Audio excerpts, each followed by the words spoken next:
For our final presentation today, we will turn to hear from Premera and from their social impact program. Under the leadership of Jeff Rowe, Premera's president and CEO, Premera Blue Cross launched a social impact program to support behavioral health in underserved communities with an emphasis on prevention for the biggest impact. The social impact program supports evidence-based programs in Washington and Alaska with a focus on funding programs that address adverse childhood experiences. To hear more about these efforts, we are now joined by Paul Hollie, the head of Premera's Social Impact Program, and Maurice Lee, the COO of Navos, a mental health clinic that helps people reclaim their lives from mental illness, addiction, trauma, and abuse. I'll turn it over to Paul to start. Thank you so much for inviting me to be along with these very distinguished experts. There's a lot to learn. There's a lot that we're continuing to learn from our perspective. So as a healthcare payer, Premera has placed a huge emphasis on bringing solutions to all of our members. It's part of our effort to make healthcare work better. That's what we talk about all the time. And so that being our mission, our experts have spoken to the impacts that ACEs have and how they show up both short and long term. So I want to speak very briefly about our approach to supporting work in this space in our communities.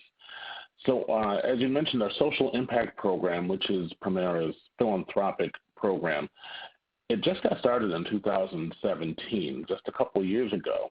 And with that focus from the very beginning, even in the planning stages, being to really focus on the behavioral health aspects of those in our communities. As of 2019, more than a third of our funding has gone to nonprofits to serve this behavioral health area, and we definitely see it as being an area that we're going to continue to support and build upon. One of those experts in the nonprofit partners you'll be hearing from very shortly. So as community organizations see their workloads increase, they're also telling us they need more help in this area of ACEs and trauma-informed care. So in addition to helping them get that direct support, we've also helped them in the training for their staff in these areas. And this has been a key bit of feedback we've been hearing. Not only do you have to have experts in place who handle the acute aspects of it, it really comes down to having a lot of the staff to have training, understanding, experience in dealing with these cases. So in many of the cases, training has also been extended to volunteers because once again, all people who interface with that client base need to at least have some working knowledge of how this is all factoring through. So with that, I want to bring in one of our community partners who's definitely an expert in this area. Maurice Lee is the new Chief Operating Officer at Navos, a leader in providing healing and support in the area of behavioral health. Mr. Lee has a long and distinguished background, and I'm really happy that he's joining us here today, not only to speak to what he's doing in his experience, but also continuing the partnership between Premera and Navos. So with that, I want to introduce Mr. Lee. Maurice? Thank you, Paul. And I want to extend my thanks to the distinguished subject matter experts that preceded me. You have made my presentation really easy. The first thing that I want to reflect on is Jane's comment, we can change. And with that, I would like to frame my own personal experience with ACEs. I grew up as a youth in New York City in a pretty unstable and traumatic environment. I did take the ACEs quiz myself a few years back, and my score was an 8. I can imagine my 4 sisters' scores would have been relatively the same. All of us experienced situations in life, and unfortunately, 3 of my sisters have passed away before the age of 60.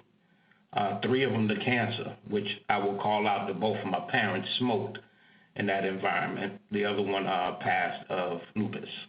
I have my own health struggles. Struggled with addiction early on in life.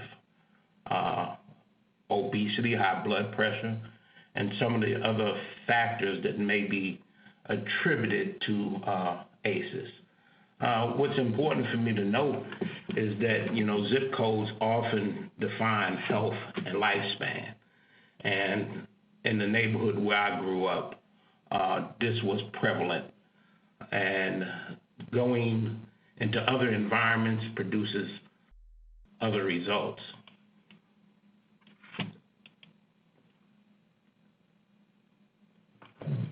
Most of these factors have been already called out, and I don't find it relative to continue to go over these. But what I think is important for me to call out is the fact that a high ACEs score is simply an indicator of greater risk. Not all children who experience multiple adverse childhood experiences will have poor outcomes, and not all children who experience no adverse childhood experience will avoid poor outcomes. A high ACEs score is simply an indicator of greater risk. It's important that additional assessments are performed by credentialed professionals to get a full evaluation of the risk. So this is an excellent tool to be able to point you in the right direction, to identify that there is risk, but additional supports are going to need to be performed to accurately get a picture of what the impacts of people's lives and environments and trauma has been. One of the things that I was discussing earlier was growing up in some urban inner city environments, such as in New York or in Chicago and Cabrini Green. A lot of youth are experiencing PTSD just simply walking out of that door every day. There's death all around them. There's poverty all around them. There's prostitution all around them.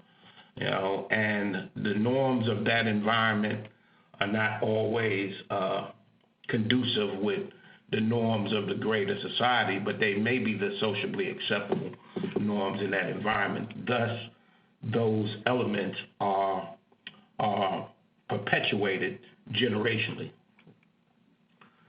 One of the things that, I want to, call out, it just doesn't take into account some serious factors such as tobacco use.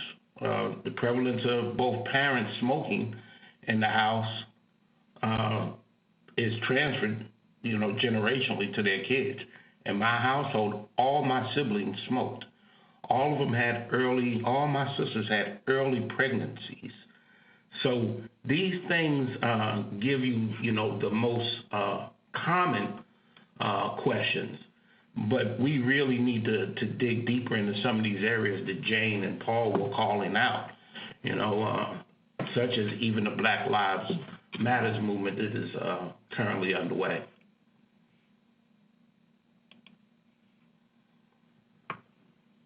One thing that I want to talk about is establishing an environment for healing, and I think that that's probably the most important thing, as Jane also called out. One thing that I want to note is that at Navos, all of our staff members must attend mandatory training on trauma-informed care to help establish a trauma-informed environment. When I say all staff, that goes down to the drivers, if you're a cook, if you empty the trash. Everybody is going to have an understanding that the populations that we serve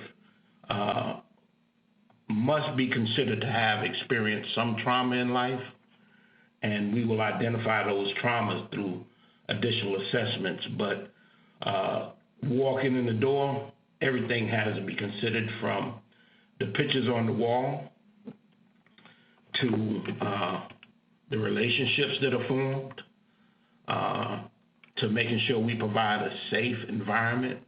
I was sharing with Paul, the mistakes that we made early on in treatment 30 years ago in some of our therapeutic communities, which really weren't designed for trauma. We had positions and a job structure for the residents, the clients, the patients that were called ramrods. And you already had women coming in. It wasn't gender-specific treatment at that time. That were coming into this environment.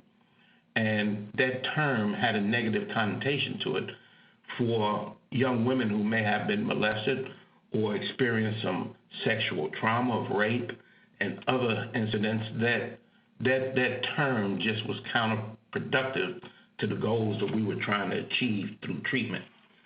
So just having a high prevalence of traumatic experience in patients that receive mental health services or substance abuse services is essential.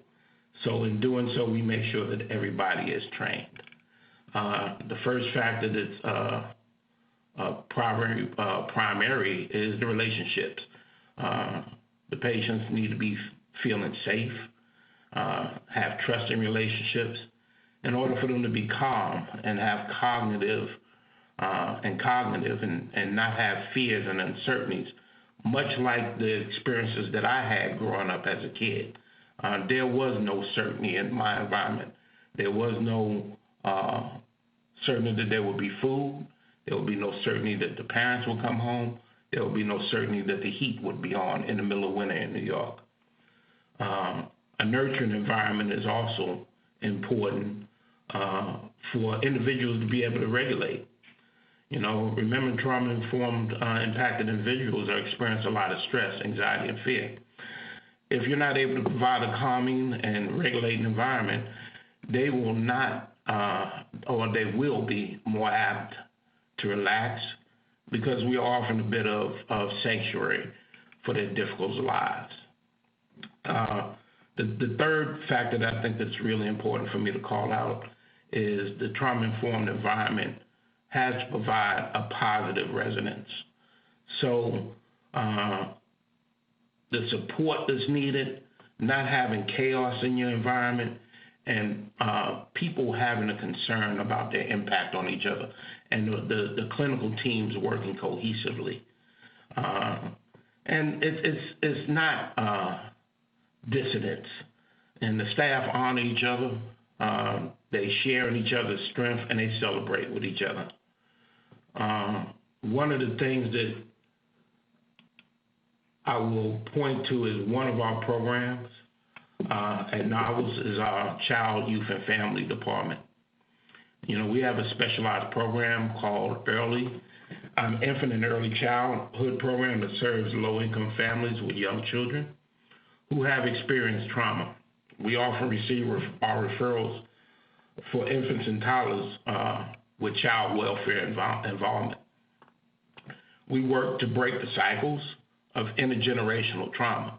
One of the things that I'm proud to be able to say is that my daughters, I have one that is graduated high school and has entered her first year of college, but all my other daughters have completed college. They've avoided early teen pregnancy.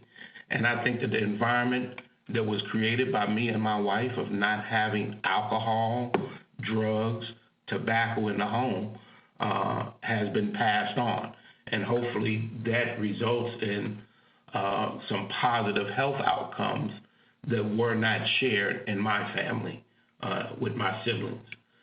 By working with the young child and the parent together, because it's not just about influencing the child, it's about influencing the parent who probably also, if quiz would have significant ACEs scores, you can start to break some of the generational, what we would call in my culture, curses that have been passed on and been predominant in families. So we don't only address the direct impact of trauma that the young child has experienced, but we also help the parent reflect on the trauma they have experienced growing up and work to learn new ways and healthier ways of parenting. We know that by supporting the parents and changing the environment and supporting their infants and young children, we are working to reduce the stress and the trauma that have the added goal of longer health outcomes for the young children we are serving. With that, I am going to stop because I want to make sure that there is enough time in this panel to be able to ask questions. And thank you for allowing me to participate.